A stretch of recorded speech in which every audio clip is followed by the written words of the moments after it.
Manhunt that is underway for 7 of the inmates still at large after escaping from a New Orleans jail on Friday.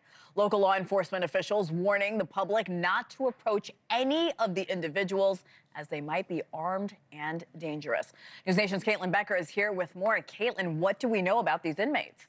Hena, this is shocking. You don't see this every day. Only 3 of these inmates have been captured, with more than 200 law enforcement personnel assisting the investigation. Officials still searching for 7 others, some charged with murder, who escaped in a brazen jailbreak overnight Friday. And the shocking security breach suggests it may have been an inside job. Dramatic video. I mean, look at this from inside the New Orleans prison. Shows some of those inmates trying to pry open a door and scaling a fence before running out of the facility as fast as they could onto a nearby highway.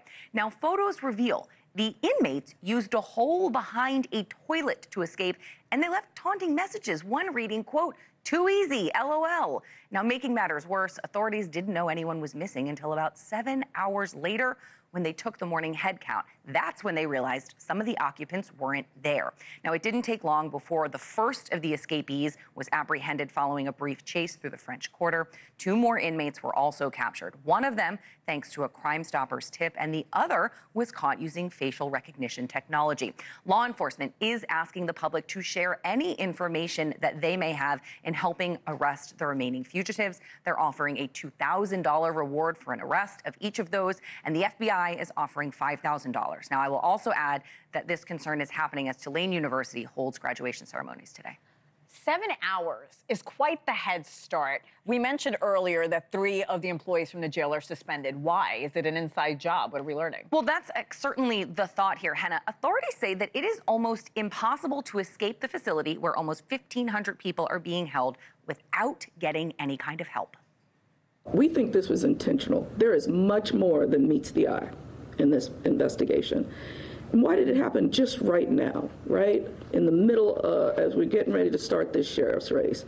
This is very suspicious. We know that they had help. We're showing you they had help. This was coordinated. There's much more than meets the eye.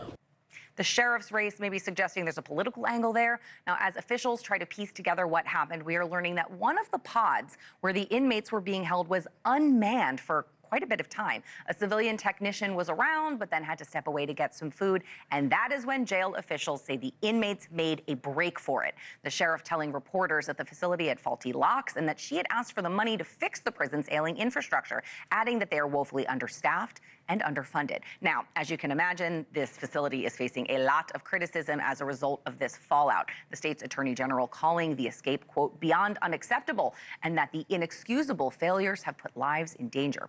Now, residents are being warned, if there is anyone helping or harboring these escapees, you will be charged.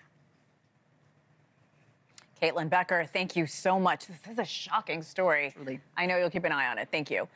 Thank you for watching. Subscribe below and download our NewsNation app right now on your phone, and you will get fact-based, unbiased news for all Americans.